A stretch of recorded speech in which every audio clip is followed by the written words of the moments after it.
If you are not ready to invest yet, baby, that is okay. I believe in taking time to get your money together and get your money right one step at a time, because the last thing I want you to do is to invest what you need now, or invest with no foundation, or invest blindly because you see everybody else doing it. No, ma'am. We don't do that over here, which is why I'm going to highlight 3 things you can do, or 3 things to consider to get your money ready, so that you are not spending money that needs to be allocated elsewhere and you're not making blind investment decisions. So if you are new here, hey girl, hey, my name is Jocelyn and I am the founder of Maximize Money, where I teach 9-to-5 working women how to invest in the stock market and grow their money with confidence, okay? Because wealth building is for everybody. It's not just for the rich, and you can do so at any level. You can invest at any income level. So as I mentioned, I went through my own journey of preparing to invest in the financial market, in the investment. Girl, I'm gonna leave this in there too. I went through my own journey of investing in the stock market. It took me a while, but I'm glad I did it. And I'm glad I did it when I did it, but I wish I would have did it sooner. So we're gonna get into it. 3 things I want you to do to get ready financially for investing is, number 1, to build your emergency fund, okay? So an emergency fund, if you've never heard of it, is it basically what it sounds like. A fund that you can access during emergencies. This can be getting laid off from your job. It could be quitting your job. Listen, I quit a job before. It can be, a car accident. It can be things that really qualify as emergencies. And when those happen, the idea is that you do not touch it. You don't touch it unless those things happen. Don't touch it because you want to go get your hair done and do all this other stuff, because I used to do that, okay? Judge me. Judge yourself. But no, it needs to be for your peace of mind. And it's usually a best practice to have 3 months. I know that sounds like a lot, but the easiest way to do that is to actually sit there and calculate how much your expenses are for the month. Your bills, your rent, your groceries, every single thing that you typically spend. Even the stuff that is a secret that you don't like to talk about, like going to Starbucks every day, doing we shouldn't be shopping at Target, but doing your Target runs, the Amazon purchase, put everything on a sheet. I have an actual spending plan template that's free to download in the description for you to do this a lot quicker. But we have to know what our money is doing. You can't invest money that you don't even know is available, and a lot of people do that, and then they feel some kind of way when the investments don't work right, and now they out of $10,000, $15,000. No, ma'am.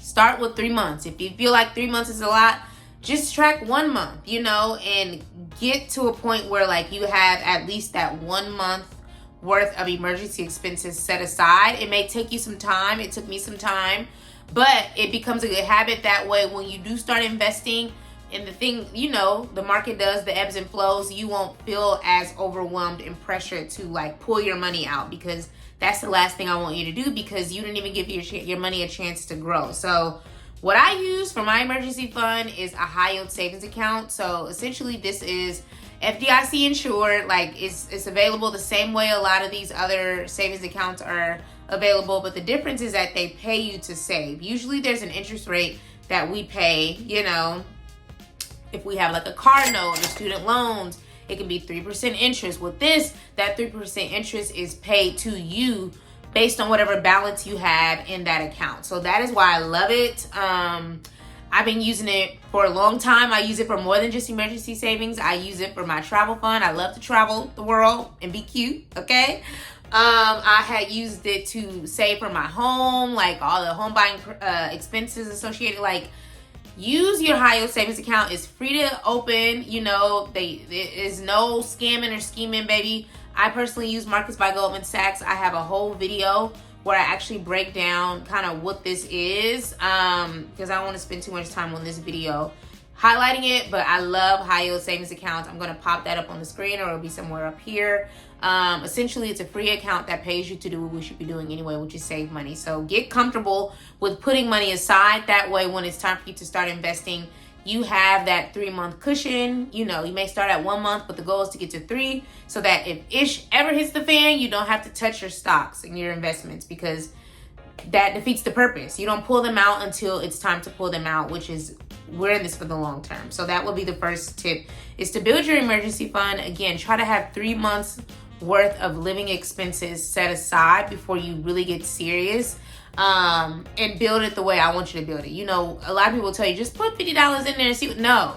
We need to be doing it consistently so that you can learn, so you can track, and you can continue to expand it. Because when you start seeing these wins and that growth, you're going to want to lock in even more. But we got to have our foundation set with an emergency fund. The second thing I want you to do to prepare financially to start investing is to don't invest money you'll need soon. Again, we just talked about bills. We talked about vacations. We talked about the soft life that we all deserve. But the reality is, in order to get to that soft life, baby, we got to have active income. And we got to have active income to put into passive income. But we don't want to spend all of our money on stuff that don't matter either. I'm not saying that, you know, I'm the fun police. But our rent is our rent money. Our groceries are our grocery money. Our vacation, our vacation money. But we got to have money available for investing as well. But those things need to remain liquid, meaning you need to be able to get to those. Don't put your grocery money in the stock market. Don't put your rent in the stock market thinking it's going to double, baby. No, ma'am. You need a roof over your head.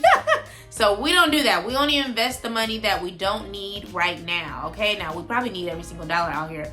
But if you don't invest now, you're going to wish you invested later. So we're going to get consistent, and we're going to make sure that we are setting aside money intentionally for investing. But it takes time. It's a journey. That's why this video is about preparing financially to start investing, because I don't want you investing nothing that you need right now, okay? Because I know a lot of people talk about, oh, you can live off of your dividends and you can live off your... No, we're not doing that until the time. Like, I have been investing since 2018, y'all, and I still will not live off my dividends. Like, at one point, I did start collecting some of them, but then I quickly turned that off because I'm like, no.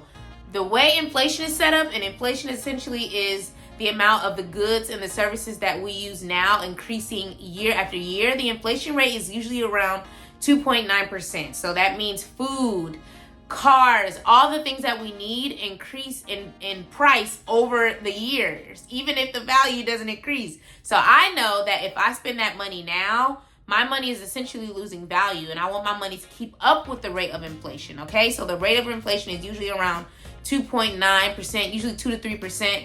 And historically, the stock market provides annual returns around 7 to 10%. So if you want your money to be growing, you know, if you don't want to lose its value and you want that $1 that you have now to still be worth $1 5 years later, you need to be investing. Otherwise, you're going to be working for longer to try to keep up with all the things you should have been doing in your 20s, 30s, and 40s, baby. I guarantee it, you probably have some coworkers in their 60s at your job. Do you want to be like that? I don't think you do, okay? So we got to think about 10 years down the line. We got to think about 15 years down the line. And we got to think and make decisions based on that woman that we desire to be, which is a woman of freedom, flexibility, financial independence, baby. Work being truly optional. Right now, it ain't optional for a lot of us, including me. But one day it will be if we continue to put our money to work. That way, while we're at work, we good. When we're on vacation, we good. When we sleeping, resting, spending time with family, we good, because the money is growing. We ain't got to do nothing to make it grow. It's just going to grow regardless. And that's the beauty of investing, because it's passive. The third thing I want you to do is to get ready for investing is prioritize paying down or off high interest debt. And so we all know what debt is. I don't have to explain what that means. But oftentimes we are carrying around debt with super high interest rates. I'm talking 24, 25% on these darn credit cards, 7-8% on freaking car notes. Like, it's just aggressive. Like, and again, I've been through my own journey with saving, you know, and with investing and paying off debt, y'all. If you are new here, I had over $80,000 in student loan debt. I had a car note. I had credit card debt. I had the finances were jacked up. Okay, this time 10 years ago, the finances were jacked up. And I got serious about getting my money right in 2017, and it's been on the up and up ever since, because again, I don't want to work.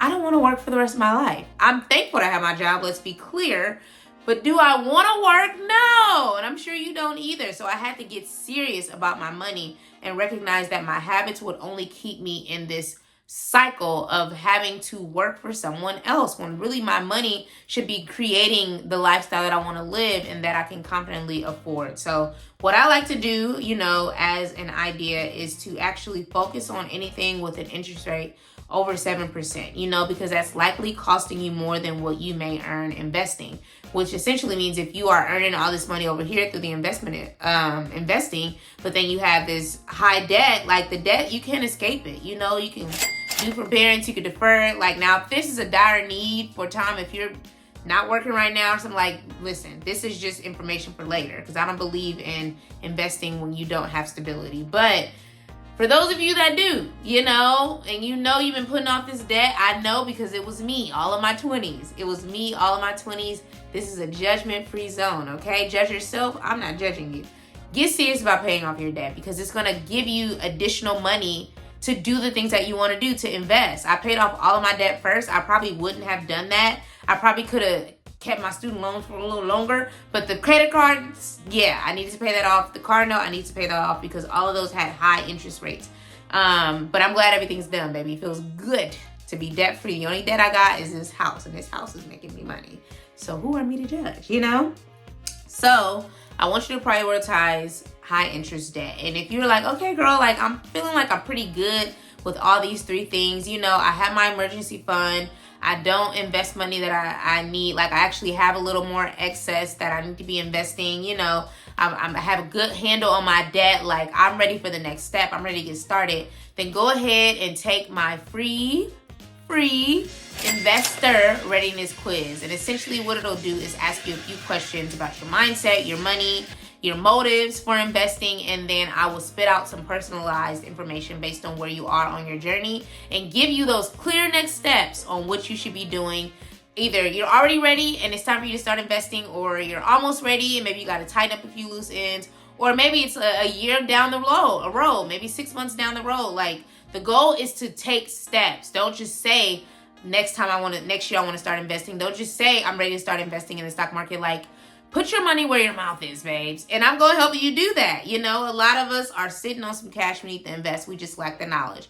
A lot of us have the knowledge but don't have the money. Like everybody has a unique scenario, which is why the quiz will help you reveal where you are and what those immediate next steps can be for you. And of course, I'm here. I have my YouTube channel. Please like, comment, share, subscribe. I have a whole coaching program that I'm going to be rolling out where we'll be investing together. Okay, you ain't got to cover your eyes and just pick some stocks. No, like you'll understand what type of accounts you need to be using. You'll understand the stock versus an ETF versus an index fund. Like we're going to go over all of that, y'all. But the first step is to take the quiz. It's free. It's going to help you. And I'm going to drop a bunch of other gems in your email inbox over the next couple of weeks so that you can continue to take actionable steps. We're not just talking about it. We're doing it, okay? So that is it, y'all. My next immediate actions that I want you to take, again, everything I do is actionable, because you can sit here and be like, that was good, and do nothing. No, ma'am. I have 3 things that I want you to do within 24 hours of watching this video, y'all. Number 1, take the quiz. Of course, I just talked about that. No need to me confirming it anymore, baby. The link is in the description. It's free. If you're ready to take them next steps, but you don't know what those next steps are, get your personalized advice after taking the quiz.